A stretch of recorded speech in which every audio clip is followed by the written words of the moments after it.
السلام عليكم ورحمة الله وبركاته. أهلا وسهلا بكم وشرفتونا هنا على القناة في الموسم الخامس، الموسم المختلف، موسم البحر. سميناه موسم مختلف إن شاء الله بإذن الله يكون مختلف في كل حاجة، في العملي والنظري والشرح والأسئلة والتفتيش. زي ما قلنا دي سلسلة حلقات في العملي. قبل أي حاجة أنا عايز تشجيع بقى كبير جدا الموسم ده بالذات، عشان عايزين نوصل بقى بسرعة لكل العالم العربي وكل الناس كلها تعرف إن في قناة متخصصة في المجال البحري، متخصصة في الحاجات البحرية والترفيه والحاجات دي كلها مع بعض. إن شاء الله بإذنك يا رب هنبتدي بداية النهارده كويسة جدا في حلقات العملي. هتستفيد. هنبقى نقسم الحلقة لثلاث حاجات: شرح نظري شوية، نتكلم شوية مع بعض، وبعد كده نعمل العملي، وبعد كده نشتغل على طول على التست بتاع الباتري لود اند اوف لود تيست. المشكلة هتتحل النهارده إن شاء الله بإذنك يا رب، وهتفهمها على طول. بس الأول شوف المقدمة وارجع.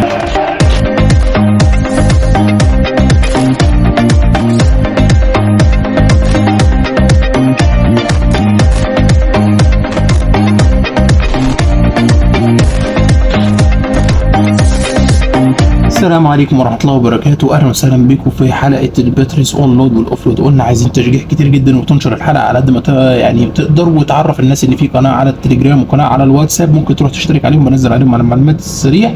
والموسم الجديد موسم البحر، موسم مختلف إن شاء الله بإذنك يا رب. على قد ما نقدر هنخليه مختلف، هنشرح حاجات عملي كتير ونشرح حاجات نظري ونشرح أسئلة زي ما قلنا. يلا بينا نبتدي محتوانا النهارده بشكل سريع كده. نشرح حتة نظرية هتفهمك الدنيا قوي قوي بتاعت الباتري. احنا عندنا الباور سورسز اللي بيجينا، او الالكتريك باور اللي واصل للاجهزه، بيجي من كام سورس؟ بيجي من كام مصدر؟ بيجي من 3 مصادر زي ما انت شايف عندك على الشاشه دلوقتي السودا ديت. وتعالى معايا على الورقه هنا. اول عندي سورس بيجيني اللي هو الاساسي الاكزولري انجن، اللي احنا بنسميه الجنريتور، اللي هو بيولد لي الكهرباء بتاعت الاجهزه كلها وبيوصل على كل الاجهزه. بيبقى بقى الديزل جنريتور 1 2 3 حسب الجروس ستورج بتاعت المركب والباور ومتطلبات سولس ومتطلبات الشركه. ممكن الشركه عايزه تعمل 4 5، والسيلينج بتاع المركب محتاج حاجه زي كده، او حموله المركب محتاجه زي كده. وعندنا حاجه اسمها الامرجنسي جنريتور. ده بيبقى واحد موجود في الغرفه بتاعت الامرجنسي ديزل جنريتور، وبيشتغل في 45 ثانيه لو في حاله حصل بلاك اوت او الحمل راح عليه. تمام. دول بنسميهم الاي سي. تمام. وهنقوله ايه هو، او نقوله لك بالمره الالترنيتنج كارنت. الالترنيتنج كارنت اللي هو الاي سي. عندي بقى السورس الثالث اللي بيجيني منه باور والكتريك باور، اللي هي البطاريات، اللي هي موجوده فين؟ موجوده في الباتري روم، اللي هي بتعمل ايه؟ بتوصل للنافيجيشن اكيوبمنت، وبتوصل للنافيجيشن لايت، وطبعا الام اف والاتش اف كنترول. تمام. الثلاث حاجات دول معايا، وبعض الاجهزه الثانيه. بس الباتري روم هي دورها كله بيستخدم معايا انا كنافيجيشن. فهمنا الحته ديت، وبنقول عنها ايه؟ الرمز دي سي. طب ايه هو الاي سي والدي سي؟ تعال نشرح هنا. الاول انت شفت الشاشه السوداء ديت عندك، ادي الثلاث مصادر اهمت، وادي الثلاث حاجات اللي احنا اتكلمنا عنها. نيجي نخش على تاني حاجه، الا وهي الكرنت دايجرام، اللي هو انا المركب عندي اسمها الشيبس باور. بيروح الشكل هو ظاهر عندك وظاهر عندك على الشاشه. نقربه لك هنا. احنا طبعا معانا حاجات كذا سورسز الايام دي. ايه الشيبس باور سويتش؟ واصل على الاي سي اللي احنا قلنا عنها الالترنيتنج كارنت، اللي هو تيار داخلي على طول من غير اي معوقات. رايح فين؟ رايح على الام اف والاتش اف اللي هي موضوعنا النهارده. يبقى الام اف والاتش اف واخد الكنترول من الباور ده. طيب وممكن يبقى واخد الكنترول تاني منين؟ من الاي سي بتاعه الامرجنسي ديزل جنريتور في حاله اي حاجه تحصل. يبقى انا عندي الاي سي ممكن يبقى جاي من ديزل جنريتور دايركت في حاله ان المركب ما فيش اي مشكله، ولو حصل بلاك اوت بيحمل على طول على امرجنسي ديزل جنريتور. تمام.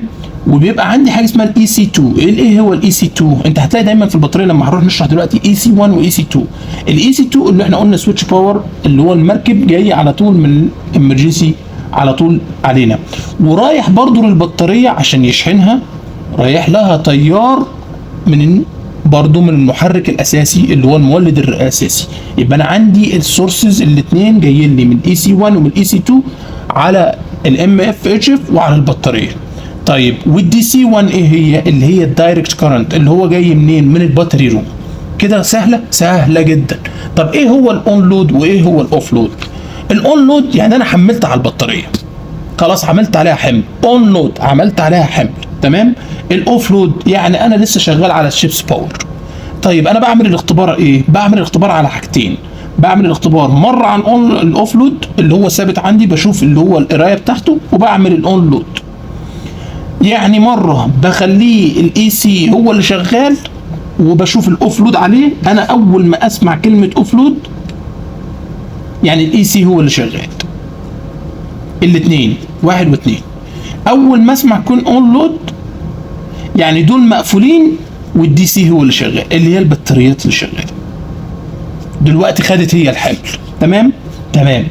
عندي بقى ايه بقى السورسز اللي انا بشتغل عليها. تعال نشوف من الناحيه العمليه. تعال بص يا بطين، بص انت شايف معايا دلوقتي ايه؟ انا عندي حاجه اسمها باور سبلاي، وعندي حاجه اسمها باتري تشارجر.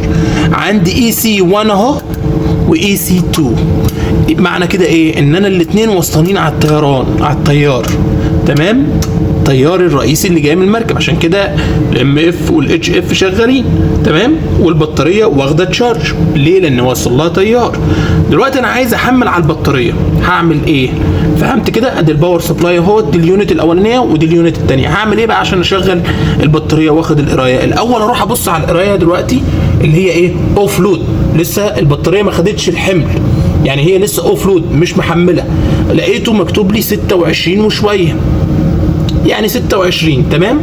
باجي رايح فاصل اول حاجه، ركز معايا، فاصل الاي سي. تمام. رقم 1. تمام. واجي فاصل الاي سي رقم 2. تمام. راح قايل لي على فكره البطاريه فصلت التشارج اللي هو الشحن. دلوقتي انت محمل على البطاريه، اروح ابص على القرايه الاقيتها 26 وشويه. انا عندي حاجه اللي هو الانوميتر ده والفولت. انا اهم حاجه عندي الفولت اللي هسجلها في الديلي لوج بوك. دلوقتي هي بتقرا اهو. طب اعمل الاختبار ازاي؟ بعد ما خلاص حملت على البطاريه تعمل التست ازاي؟ بص معايا. بتمسك الهاند سيت وتنزل تشوف هل هي بتنزل قد ايه. يعني لو 26 ونص زي ما ظهرت عندي، المفروض تنزل ال 10% بتاعتها 2 ونص. تمام. فهي ما بتنزلش 2 ونص اهو، وانا عمال اضغط مفيش حاجه. الحمد لله رب العالمين بتنزل ايه؟ بمعدل طبيعي. يبقى انت بطاريتك تمام التمام. بعد كده بتفصل الاول، ترجع تحمل هنا تاني وتحمل، وده مهم، ما تحملش على الاثنين مره واحده. كده اشتغلت تاني وخدت اللود، فرجعت تاني هي بتشحن وبيقول لك الفولت تمام زي ما هي. طيب في حته تريكي كده البايلوت بيطلبها، وانا قلتها لكذا واحد من صاحبي. لو عايز تزود عمر وطول المده بتاعه البطاريه في حاله الامرجنسي، انت محتاج ايه في الديستريس؟ المهم ليك ايه؟ انك تعرف تحدد انت قريب من المنطقه ولا بعيد عن المنطقه. بمعنى يعني ايه قريب من المنطقه وبعيد عن المنطقه؟ يعني انت في انهي اريا؟ في اريا 1 ولا اريا 2؟ يعني لو في اريا 1 ممكن تستخدم الام اف وتستخدم الاتش اف عادي الاثنين، بس هتستخدم الاتش اف احسن. طيب انا لو بعيد هستخدم الام اف، يبقى انا اعمل ايه؟ افصل الباور سبلاي اللي واصل للفي اتش اف. لو عندك موجود الباتري روم متحمله على الفي اتش اف، وتقريبا هتبقى موجوده على الحكايه دي، فبتفصل الباور اللي وصل لها، تقوم تزود عمر وطول مده العمل بتاعه البطاريه. وده سؤال تريكي من البايلوت، يقول لك انت المفروض بتستخدم ايه؟ بتستخدم الام اف والاتش اف في حاله الديستريس. تمام. فالفي اتش اف ما بيستخدمش غير بالقرب، وده مش هتستخدمه في الطبيعي اهو. تمام.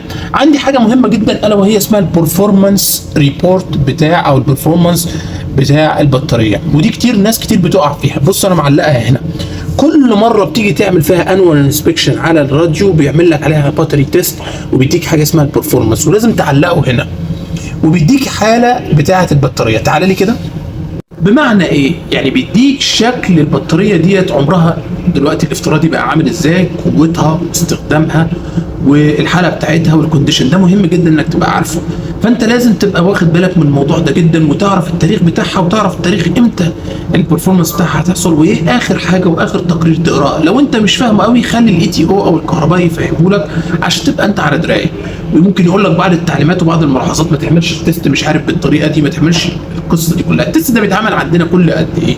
بيتعمل ديلي، الاون لود والاوف لود بيتعمل بنفس الطريقه ديت. طيب هل الطريقه ديت موجوده في كل المراكب؟ يعني بنفس؟ لا. انت المهم تعرف فين الاي سي وفين الدي سي، وايه اللي هتفصله عن الاي سي. لو عندك 2 اي سي واصلين البطاريه، وده تقريبا البوتون بتاعهم ممكن يختلف، الزرار بتاعهم مختلف، لكن هو هتفصل الاي سي تحمل على الدي سي. خلاص. يبقى الاون لود حملت على البطاريه، الاوف لود فصلت البطاريه. حلو كده. يا رب تكون وصلت باذن الله وحده، شرح نظري وشرح عملي اهوت، خلاص خلصت واتحلت المشكله ان شاء الله باذن الله يا رب، وعلى طول محلوله.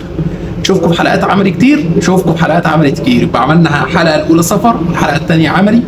يلا يا عم عيش، روح بقى بص على الحلقه الاولى عشان تفهم الموسم عامل ازاي، وارجع بقى بص على الحلقه ديت. واتمنى لكم الخير كله، واتمنى لكم التوفيق لحد ما نسيب بحر كلنا ونرجع لاهالينا ان شاء الله سالمين باذن الله وحده. اشوفكم على خير، وما تنساش تشترك على القناه وتعمل لايك بقى وتشجعنا، شجعنا، اهم حاجه شجعنا. السلام عليكم.